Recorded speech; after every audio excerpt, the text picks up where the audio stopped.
Last year, my shoe of the year was the Nike Streakfly 2. Well, Puma took notice and created the FastFWD Nitro Elite 2. Fast forward, blast the track and rewind. Fast forward, full mass on the grind. Fast forward, the past intertwined. Fast forward, tomorrow's predefined. Fast forward, let's get fast forward. Let's get fast forward. Let's get fast forward. Fast forward, let's get fast forward. Puma FastFWD Nitro Elite 2. I have been looking forward to this shoe for well over a month now, since I saw it got leaked or promoted on Reddit, and I've been trying to get it for a really long time to test. It is, as you could see, the Streakfly 2 from Nike lurking in the background, exactly a competitor to that shoe. It's like 130 grams, basically the same weight as the Streakfly 2, more stack than the Streakfly 2, track spike for the road style, 5 to 10K racing shoe. I actually went with a size 9.5 because I wanted this to fit as snug as possible without not fitting my foot, just because of the type of shoe that it is. Normally I will order a 10 in most of my shoes, but because of the profile of this, I wanted this to fit like a glove, like a slipper. And in hand, it is crazy light. This is already so intriguing. Like, the shoe of the year for me last year was the Streakfly 2.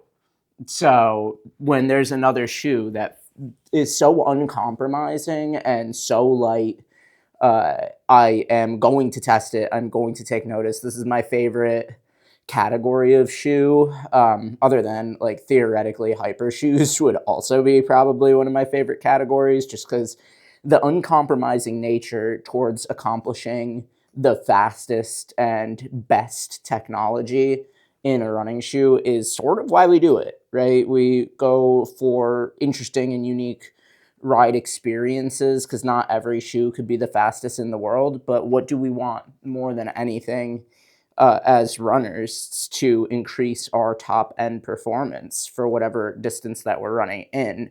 And this type of shoe gives me a glimpse of what is possible for me to run.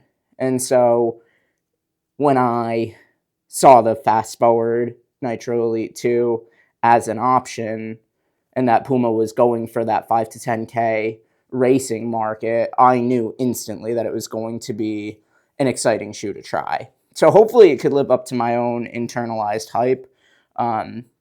Obviously, the Fast R3 is well regarded as probably the fastest racing shoe that you can actually buy. And I could imagine this thing being even faster. And it's not that low stack either. I don't know about the 8mm drop. I don't know why they made that decision, but it is 30 in the heel, I believe. I'm going to double check this after I get back from the run, but 30 in the heel, 28 in the, or 22 in the forefoot for an 8mm drop. Definitely not a low slung shoe. Like the Streakfly 2 is 24, 22, I think, somewhere in that range. So overall less foam in the Streakfly 2, and they're coming in at the same weight, or 24-20 rather, not 24-22. Yeah, but these are both the same weight, and they both have a similar fit. I mean, this actually fits really well in a 9.5. I'm glad I didn't go with the 10. I think that probably, yeah, it would have been a little sloppy in a 10. And when something's designed, purpose-built for top-end speed, I want that to fit very close to my foot. Yeah, and so this is really working out so far, lacing it up. The tongue is similar to the tongue in the Fast R3, but there is like a different texture to it slightly. They definitely tweaked what the tongue actually is. So the plan is to get out to the track, and I think I'm going to run some 800s. We're going to play it by ear. I'm going to get out there and see what I'm feeling. My legs are not feeling great, but I don't care. I'm going to go for it. Oh, yeah. I feel like I almost have a feeling I should wear something else to go to the track and then switch into these when I get there, but I'm not going to do that, of course. Here's Strider for the news. What's going on, Stride? Oh.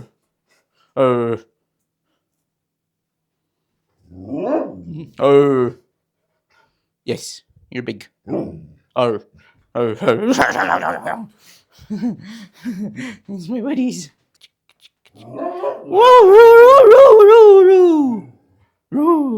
Dogs. Do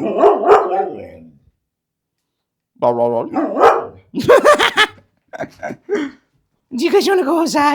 It's your first lacing up and a couple of tiptoes around. This definitely feels a lot like the Streakfly 2 on foot. It feels like that extremely stripped down, extremely fast, like glued to my foot sensation. I'm definitely excited about it. It's going to be a wicked quick run. I'm a little nervous. Hopefully I don't break anything, but let's get to it.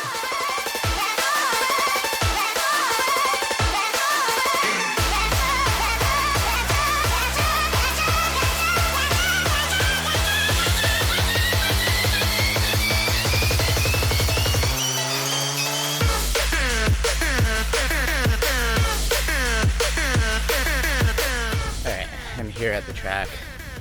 I'm definitely anxious about this. I don't run 800s a lot.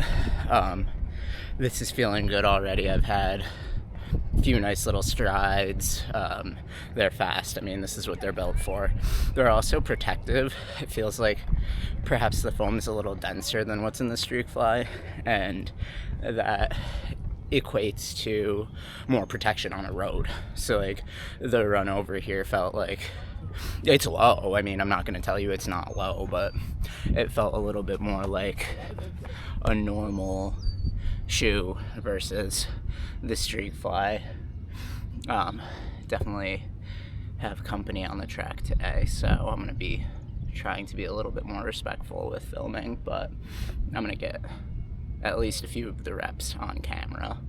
I don't know how many I'm gonna do. This is just a fly by the seat of your pants type of workout. So let's get to it. Fast forward.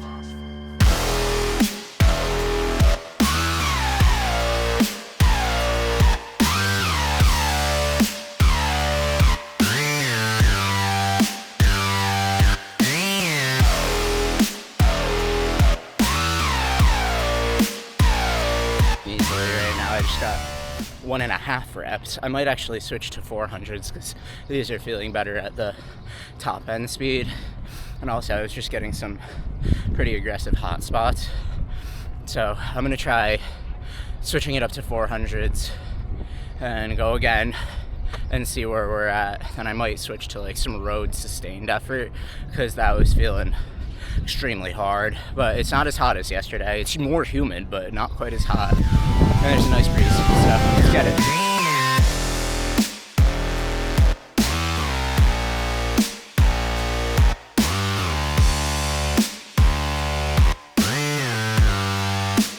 This is how you know what you need to work on. You try the thing, and you can barely do it.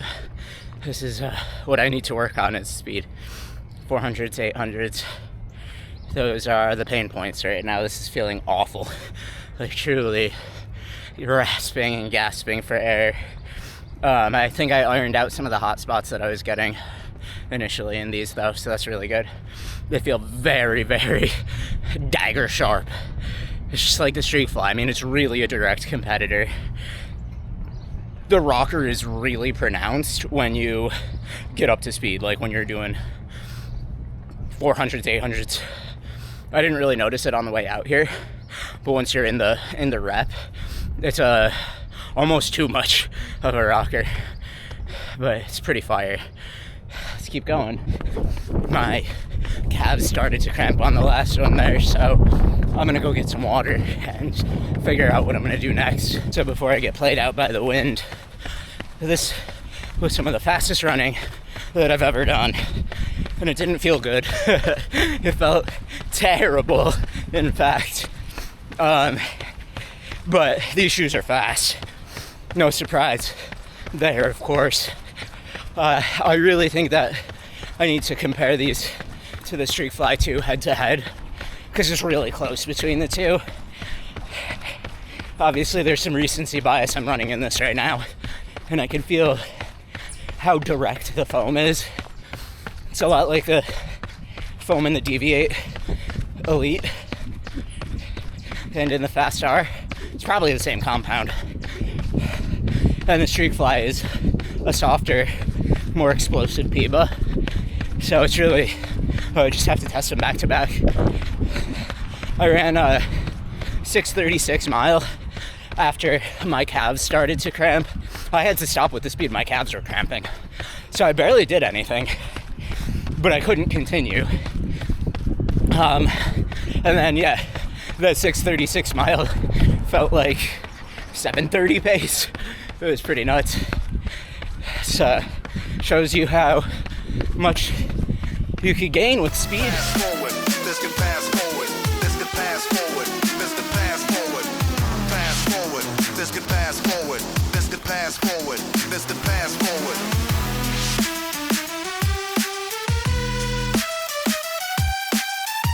Alright, 12 miles, 8:47 pace. That includes all of my pain and suffering though, like stopping in between 400s, going to the bathroom, and feeling generally like I've passed into the beyond. So that was really hard, obviously, but the second half of it, where I was just running on like the normal routes that I go on, felt really good, honestly. Like, it's just very controlled, very easy to run in. It feels like a lower stack super shoe. I mean, in a way that the Streakfly 2 feels even more aggressive than this, to my memory. Like, I don't want to spend all day comparing the two, but they're the only two shoes of their kind, like sort of track spikes for the road. And this is a little less like a track spike for the road. It sort of feels like it meets in the middle of the Takumi and the Streakfly 2, but comes in at the weight of the Streakfly 2 with more foam. So it's like a pretty wild shoe for that, for what its statistics are and like what level of aggression you're getting. Some things that I noticed, I think that taking corners is a little unstable for me in this, and I don't know if it's that I still haven't gotten the lacing quite correct. The lacing is a little fiddlier than the Streakfly for sure, and it's not a stretchy upper like the Streakfly is, and so I find that could create like more pinching in the toes, or in the feet, the forefeet rather, which creates slightly more hot spots. And I did have hot spots throughout some of the faster reps. And let me know if I'm doing something wrong, because like that does happen to me in pretty much any shoe when I run at my absolute sprinting top end pace. Like, I generally feel more hot spots regardless of which shoe it is. So this has been a constant problem for me. So if anybody solved that, let me know.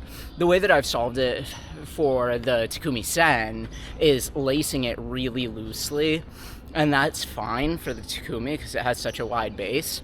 But with this being more narrow, I don't know if I want to do that, because I did try that on one of my reps and it did help. It wasn't as like hot spotty, but I also felt less stable at the top end because the shoe was looser. So I'm sure it's just playing with it to figure out what's going on.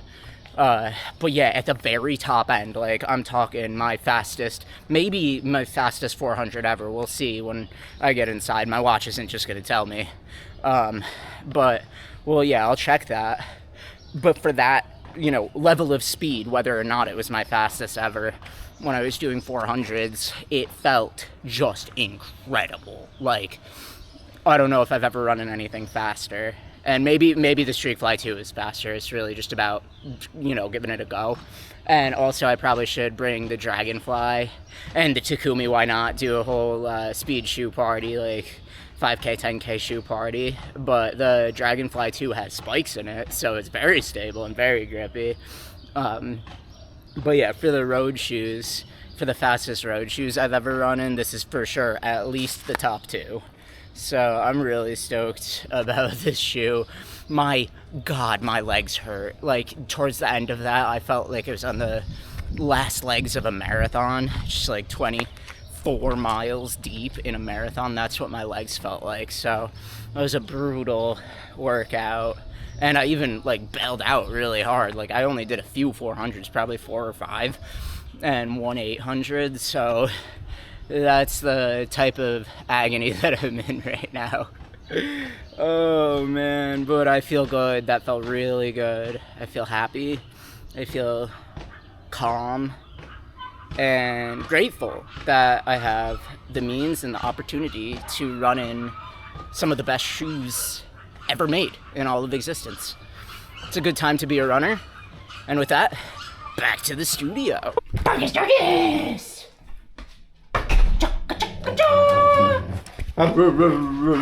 Is this your ball? That's your ball. Ball. On the hook. Oh, it's hook. Oh, do you guys want to go outside? Cha.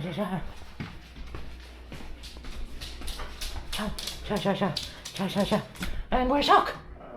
Hookey dog. It's a ball. Go. And we're back in the studio with the Puma FastFWD Nitro Elite 2. That was intense. It was a really hard run. I did end up getting a PR in both the 400 and the 800. I don't know by how much, but I left a little bit on the table, I think. I think I could go even faster. It was 80% humidity at the outset, and while the temperature wasn't as high as yesterday, it honestly felt almost even worse than yesterday's runs for just total heat and intensity on the cardiovascular system. So I wasn't running at my best, but that was not part of the plan. It was just to get out and hit some fast paces in a fast shoe. So let's dive into the specs and materials. Stack on this Savage is 31 in the heel, 23 in the forefoot for an 8mm drop.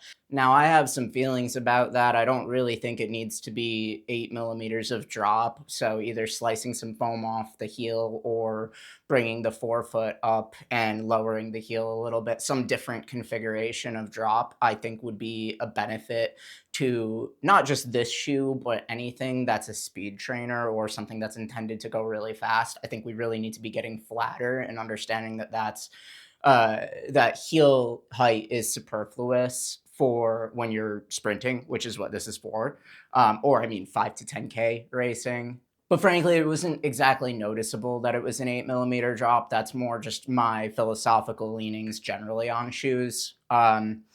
The foam is Puma's ATPU, seems to be the same as what's in the DB8, as what's in the Fast R3. Very punchy, very direct feeling foam, super bouncy and fast. Although, you don't have a ton of foam under your foot, so it's not going to be the bounciest thing out there, but it is a lightning quick turnover. It just goes in and out, and it's like a piston, very fast. Plate, we have Puma's Power Plate. It's very flexible, as you can see here, similar to the Streakfly 2.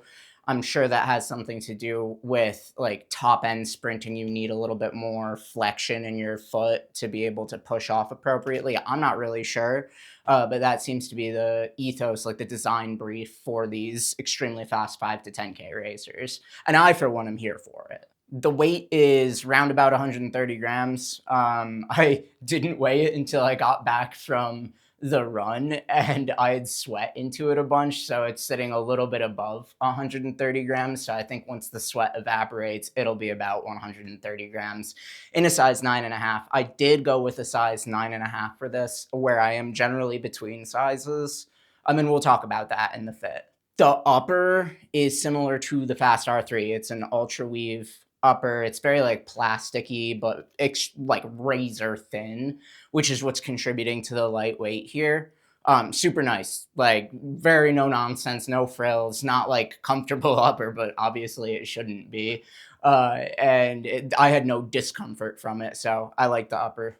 Outsole is Puma Grip. It's the racing implementation of Puma Grip, so it's not like the super rugged training, like grip your face off type of Puma Grip, but it is a grippy compound. Honestly, this is grippier than the DV8 for me.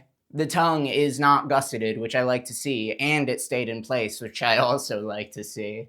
And finally, the price. We're going to talk about this later on as like a broader discussion on price, but it's a little weird. I paid 250 Canadian dollars because I purchased this from a Canadian website. And that converted to about 180 US dollars plus a little bit of tax. And I don't know what it costs in the US release because it is not out in the US on any website that I could find. So it's either going to cost 180 or $200 in the US market. We're going to just have to find out. All right, on to fit. 9.5. I did this deliberately. I have the Streakfly 2 and a 9.5. They're the same type of shoe. It was a bit of a gamble because 10s have been fitting me, broadly speaking, a lot better than 9.5s. Like most of my shoes are in a 10 now. And it's to give me a little bit more room. But given the purpose of this to be very streamlined, very spelt, very close to the foot, I wanted something smaller. And I'm glad I did. It fit perfectly for the application that it is used for. And frankly, I just took it for 12 miles and it fit throughout the run perfectly fine in a 9.5. And so it's just trying to match the fit to the application of the shoe. I'm not going to be doing like 20-mile long runs probably in this, maybe. I don't know. Maybe. But yeah, it fit really well in a 9.5. So I wouldn't say go down a half size if you're in your normal size. I would say it does fit true to size. I sized this very like deliberately to how I like this style of shoe to fit. So do be mindful that I made a conscious decision going towards my smaller size, and you should consider that for yourself. To clarify, I would say for most people, you should go true to size. The ride. Well, what is there to say about a dagger of a shoe, a lightning bolt of a shoe, other than it is very, very fast? It feels just like the wind underneath your feet. I did have, for everybody that didn't watch the beginning portion of this video, I had a bit of hot spots for the really top end reps, and I'm still playing around with the lacing to make it a little less hot underfoot for those faster reps. And I also haven't run that fast, like basically ever. That was some of the fastest running that I've ever done. So a little bit of play in figuring out how to get the upper to conform to my foot to avoid those hot spots. I know generally hot spots of that nature are something to do with how I'm lacing the shoe. But really by the end of the last 400 rep, which was a pretty slow one, I did have it figured out. And then the rest of the run was, I think I did another 7 miles after that, and I didn't have any discomfort. Actually, I really enjoyed the second half of the run where I wasn't suffering from doing sprinting, which I don't tend to do in my normal life. Like I'm not a sprinter. I'm not very good at sprinting. And so I was suffering for those 400s, even though I only did 5 400s altogether, which is really an embarrassing effort, but it was just really hard. And so once I got out of those, I did 1 quick mile at like a 6:36 pace. And I was saying how out on the run, like it felt like I was just jogging, or not jogging, but it felt like a subtle up tempo run. Versus like a 6:36 pace mile. And it's because it's 2 things. It's the shoe, because it's a rapid shoe, but it's also when you decelerate from extreme paces. Like I think my 800 time was 220 something, maybe 225. I've not ever run an 800 that quickly before. And then I think my 400 was 109. And I do think I could get that down a little bit faster. But yeah, when you slow down from those extremely fast paces, like a mile at 6:36 pace, it's like when you slow down from coming off a highway where you're now going 50 through a neighborhood and you're like, whoa, I'm speeding. And that's sort of what the mile felt like. after doing those 400 reps. And then I cooled down a bit. I just went, mid to low sevens for the remainder of the run. I think I had like 1 8-minute pace mile. I was getting some camera shots, doing the whole review thing. And it actually felt incredible at the low sevens range. And it didn't feel crazy dissimilar to some super shoes. Now, obviously, it is a much lower to the ground shoe than, fully stacked carbon plated marathon shoes. But I was surprised at how in the middle it felt. This feels like you can actually run a half marathon in this if you wanted to. It feels like maybe, the Streakfly too, I always really wanted to run a half marathon, but I was scared to do it. And I think that this gives me just that little extra edge of confidence where if I were going to run a half marathon tomorrow, literally like a race, if I had a race tomorrow, I would probably explode all of my muscles. But if I did have a race tomorrow and I had to run it, there's no doubt in my mind I would be taking the FastFWD 2. Like, easy decision. Because of just how light it is. I mean, it feels like that featherweight sensation underfoot. Now, so this is the ride experience of it. It's impossible to talk about this shoe without talking about the Streakfly 2. I will definitely be doing a comparison once my body recovers and is ready to do a comparison between those two shoes. I'll have to plan out a workout that works to test both of them. But for now, what I'll say about these two is to my memory, I think that the Streakfly 2 was perhaps a little more stable at the faster paces. It also feels like a much more fragile shoe. It feels like you could rip the materials or like damage the foam. The FastFWD feels more robust. The foam feels a little bit more like dense, even though, pushing them in, there's very little difference in how I experience the softness tactily. But underfoot, again, this is to my memory, it feels like the FastFWD is a little bit punchier. And the Streakfly 2 is more aggressive in its overall geometry, but the thing that I was experiencing in the FastFWD is that at the very high end sprint paces, like the fastest paces that I've ever run, this rocker is lively. It is flinging you forward. It is a very aggressive rocker, and it doesn't look quite as aggressive. And maybe it's because the FastFWD 1, the first version of this, had like a stock chart ramp, like it was completely vertical, totally late stage, totally vertical rocker, very angular, and this is a little bit more sloping looking, but it really does have an aggressive rocker to it. Even compared to the Streakfly 2, but only was I experiencing the benefit of that and also the slight terror of being thrown off the roller coaster of the late stage rocker at the very high end of my pace range. Like, this was a rocker for the sprinters. And that's like all I really want to say about the comparison between these two right now, because I have not run in the Streakfly in quite a long time, but it's an uncompromising 5 to 10K racer, and so is the FastFWD Nitro Elite 2. This was my shoe of the year last year. I can't tell you right now what my shoe of the year will be for this year, because personally, I don't know yet. And I don't know either if the FastFWD Nitro Elite 2 is better than the Streakfly 2. That's why I need to put them head to head. But for sure, it elicits some of the same response in me as the Streakfly 2 initially did for me as well. So it's a really good sign early on into the life of the FastFWD. The big difference also that I found between the Streakfly and this is that it did feel a little bit like more normal for just running around. So all of the miles I did off the track at the mid to low 7 range, those felt pretty normal. Like it was a normal-ish shoe, except a fast one. I mean, it's like a super shoe that was just a bit lower stack. It's what the Takumi Sen 11 could have been, right? But just never was because of how flat that geometry was and how relatively heavy the Takumi Sen 11 was.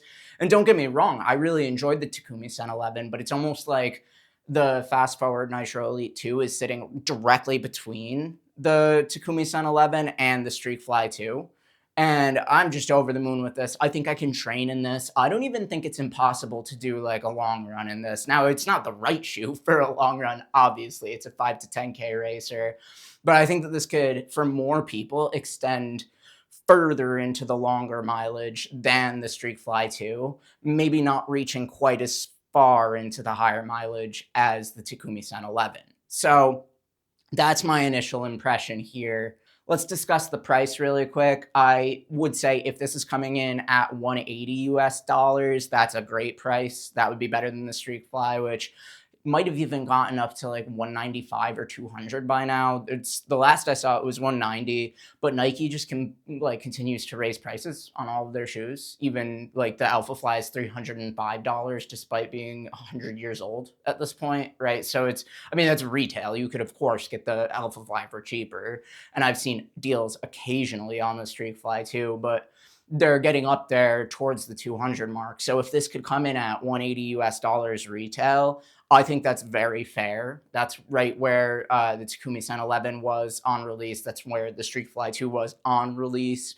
If this is 200, that's high. I mean, that's just a fact. That's a very high price to pay for a shoe. Even $180 is a high price to pay for a shoe, but it is not. This is not a shoe for like random people. You know what I mean? You have to be a sicko to the core and a completely dirty savage to the core to want this shoe. And that takes a nice segue into the question of who should buy the Puma FastFWD Nitro Elite 2. It's dirty savages. If you are a track monster, if you like running extremely fast, if you like a lower stack, uncompromising, extremely fun, potentially dangerous shoe that will get you some PRs, this is your guy. This is your guy for 2026. The Streakfly was your guy for 2025. Yeah, that's who this is for. It's definitely for the sickos. It's definitely for the people that are deep in the hobby or people that really live for the track but don't want spikes. I mean, I could see this being better than spikes because it's higher stacked than spikes. So, I mean, I'm over the moon, guys. This is a lot of fun. It is.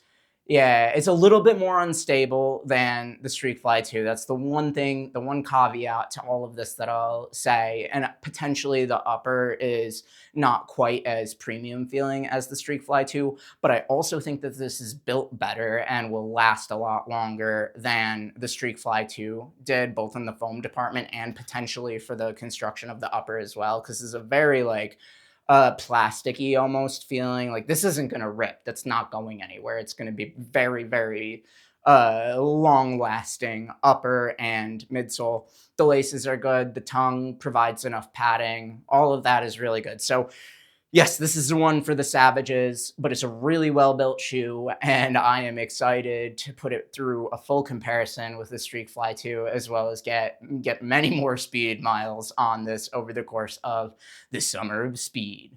So thank you all very much for your attention to the Puma FastFWD Nitro Elite 2, and as always, stay in motion.